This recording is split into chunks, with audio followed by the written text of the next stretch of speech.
After listening to this story, stay tuned for a preview of another episode of American Memories Continued.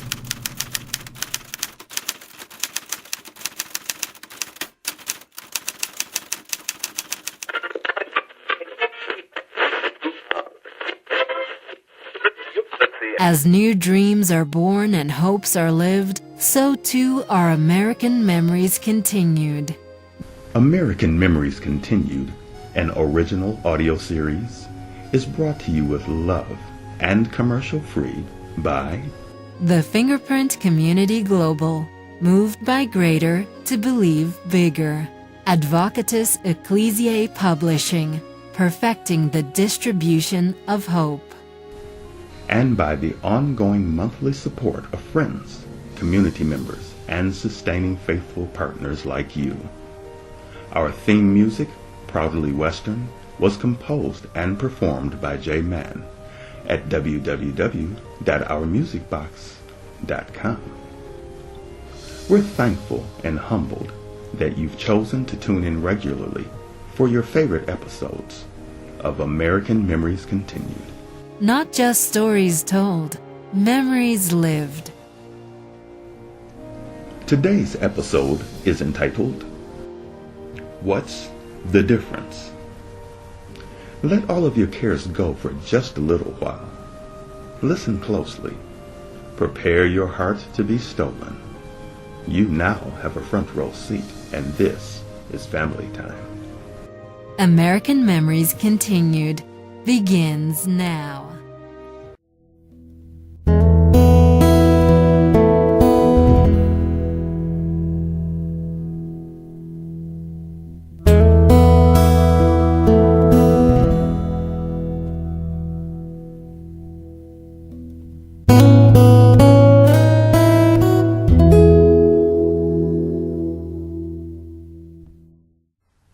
Have you ever met someone, and because of your own self-centeredness, if that's even a word, you assumed that they were just like you, believed what you believe, wanted what you want, and thought the way that you think? Oh, it's not something that we consciously do all the time. But most of us are guilty as charged when it comes to this. Growing up, we made friends because that's just what we did then. No credibility questionnaires to fill out. No background checks for trust issues. We introduced ourselves, believed that the name that you gave was the right one, and the friendship began. I don't even remember who moved into the area first, or if we were already there when the neighbors moved in.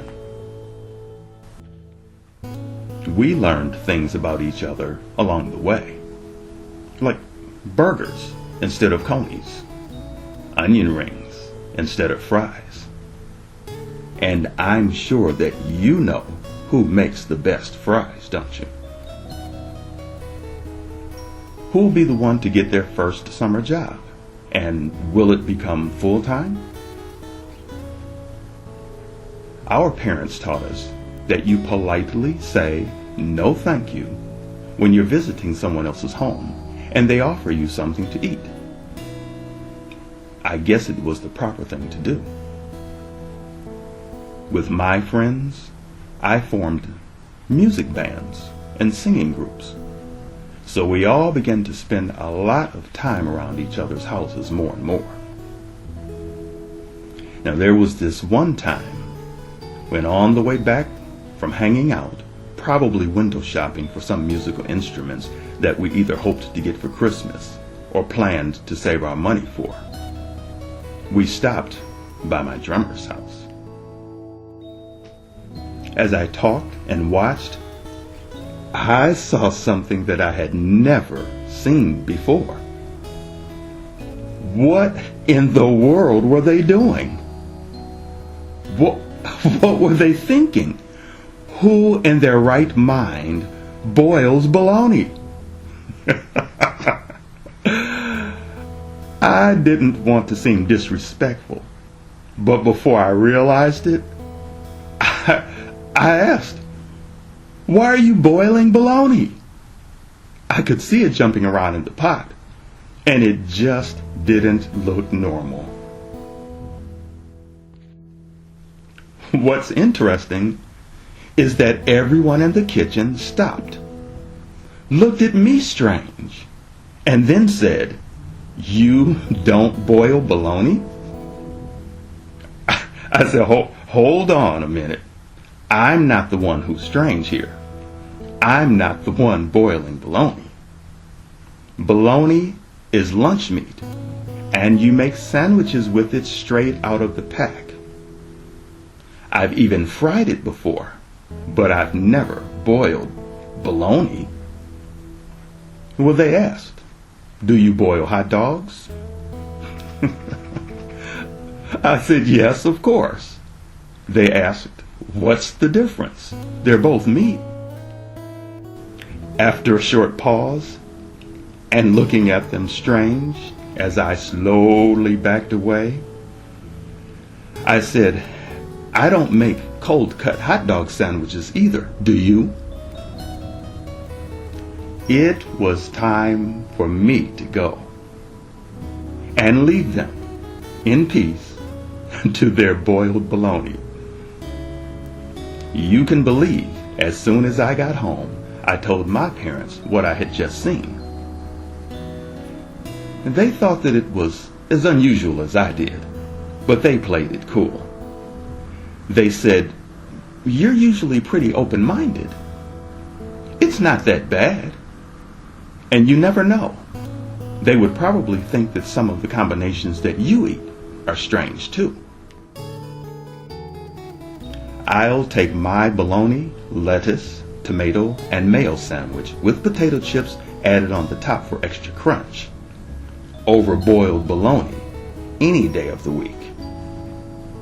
Even though along the way I did try boiled bologna, and it wasn't half bad.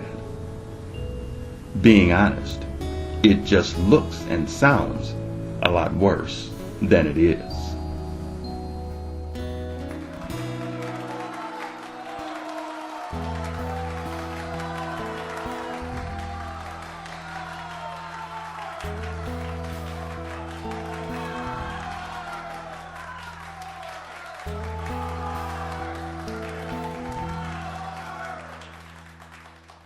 If you're exiting the studio, please watch your step.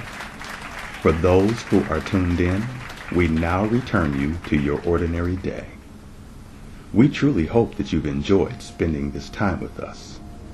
Our goal, with your help, is that the American Memories Continued experience grows to become America's new favorite pastime, serving you and your loved ones wherever they are.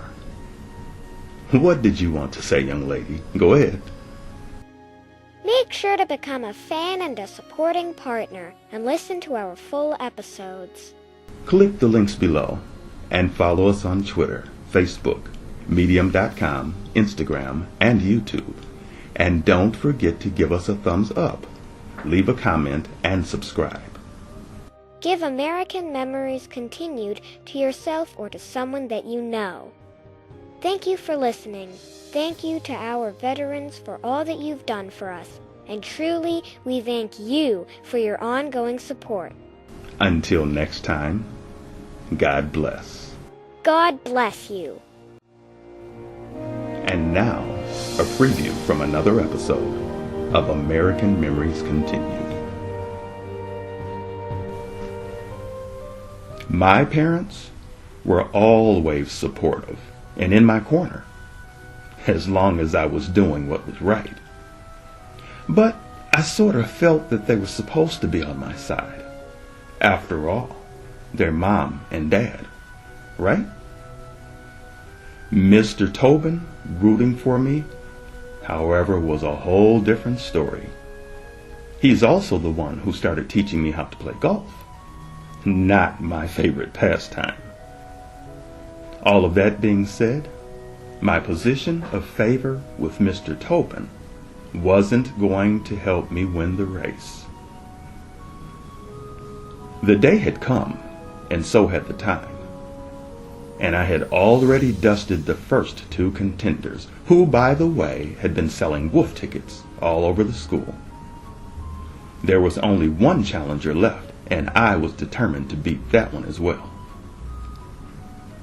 I did think it was a little unfair that I had to race each of them with just a short break in between, but the only one that each of them had to race fresh out of the gate was me.